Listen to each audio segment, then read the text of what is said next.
Salam olsun dostlar. Berlində Almanya parlamentində Bundestagçıyam. Gürcüstanla bağlı görüşlər davam edir.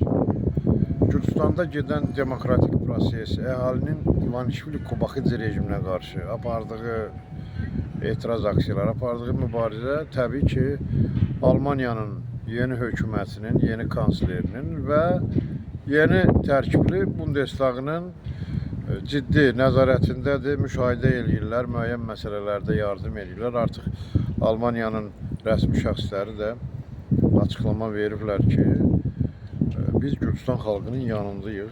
Ümumiyyətlə Almanyanın yeni seçilmiş Bundestagı Gürcüstan parlamentindən bütün əlaqələri dayandırıbdır.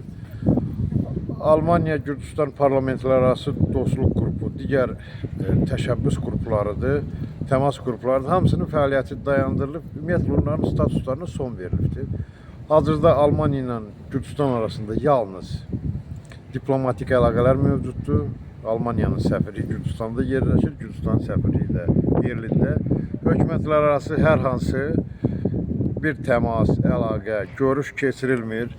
Və yeni seçilmiş Almanya hökuməti və yeni Almanya kansleri Gürcüstan üçün nəzərdə tutulmuş bir çox layihələri də dayandırdı. Maliyyə vəsaitləri dayandırılıbdır. 700 milyon euroya yaxın maliyyə vəsaiti bu il Gürcüstana müəyyən istiqamətlər üzrə verilməyəcək. Və biz indi bu Bundestagda görüş zamanı müəyyən elədik ki, Almanyadan və Avropa Birliyindən Gürcüstana əhaliyə pulsuz verilmək üçün humanitar yardım kimi göndərilən bir çox dərmanları Gürcü Arzusunun Səhiyyə Nazirliyi apteklərə dağıdıb onu baha qiymətə xalqa satır. İndi mən onun artıq belə deyək, informasiyasını hazırlamışam. Söhbət ortada 150 milyon euroluq yardımdan gedir. Bu dərmanları bunlar basıb satırlar xalqa baha qiymətə. Halbuki pulsuz paylanmalıdır. Amma bu il o dayandırıldı. Yalnız Bundestagdan milli azlıqlarla bağlı müəyyən layihələr olacaq. Kənd layihələri, sosial layihələr, təhsil layihələri. Onları da ki, təbii ki, ictimai təşkilatlar vasitəsindən, qeyri-hökumət təşkilatlar vasitəsindən reallaşdıracaqlar. Bilirsiniz, Gürcüstan müxalifəti, hansı ki, belə deyək, bugün bizlə bərabər, xalqla bərabər etiraz edir. Bunlar Avropa Birliyinə və Avropa Birliyi dövlətlərinə təqdim elədikləri müəyyən hesabatlarda, sorğularda Gürcüstanda yaşayan Azərbaycanlılarla bağlı heç bir fikir qeyd eləmirlər. Artıq buna son qoyulur, bugündən etibarən son qoyulur.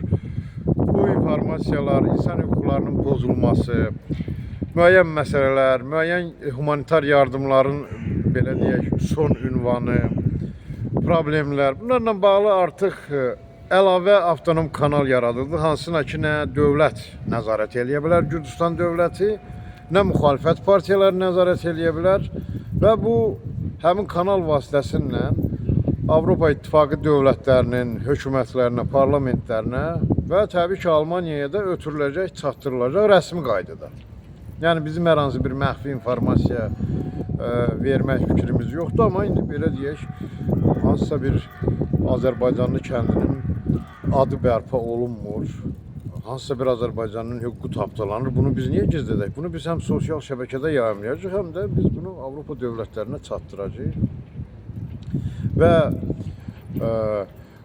eyni zamanda biz bir məsələ də qaldırdıq ki, Gürcüstanda yaşayan etnik azlıqların Azərbaycanlılardır. Yəni mən təqdim elədiyim sənəddə Azərbaycanlıları qeyd eləmişəm, Abxazları, Asetinləri və Çeçenləri.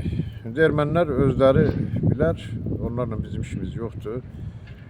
Çünki erməni qeyri-hökumət təşkilatları Gürcüstanda yaşayan Azərbaycanlılarla bağlı hər hansı bir məlumat, hər hansı bir təklif irəli sürmürlər. Elə sürməklərini də istəmirik. Və biz də ki, yenə onlar bizi görməzdən gəlirlərsə, biz dünəndən onları görməzdən gələcəyik. Və Almanyanın siyasi elitası artıq Gürcüstanla bağlı, Gürcüstanda baş verən proseslərlə bağlı İvanişvili-Kobaxidze rejiminin diktatura yaratmaq istəməsi, Gürcüstanda Azərbaycanlıların milli diskriminasiyaya məruz qalması, milli ayrı-seçkiliyə məruz qalması ilə bağlı müfəssəl informasiyaları əldə elədi və yenə də əldə eləyəcək. Artıq təmaslarımız daha sıx olacaq. Dostlar da mənə yazır ki, sən Gürcüstanı niyə tərk eləyibsən? Mən Gürcüstanı ona görə tərk eləmişəm ki, Avropada görüşlərim var. Bunları bitirəndən sonra gəlirəm. Bəzi adamlar fikirləşirdi ki, mən İvanişvili Kobaxıcı rejiminin əleyhinə sərt fikirlər səsləndirirəm. Məni tutacaqlar, məni həbs eləyəcəklər. Bu həbsdən zaten qorxan deyiləm. Belə həbs eləsələr mənə lazımdır. Mən artıq Avropadan gedəndən sonra məni həbs eləməklərini istəyirəm.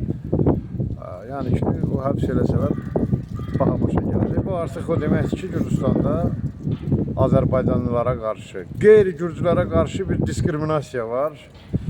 Bir ayrı seçkilik var. Mən bunu artıq 2 Avropa parlamentində, Polşa və Seymində və Alman Bundestagında bu fikri səsləndirdim. Bununla bağlı 10 səhifəlik qısa hesabat da təqdim elədim.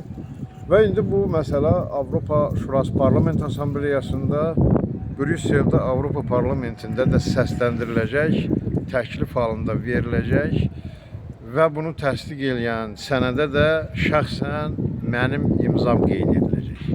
Özünüzə yaxşı baxın.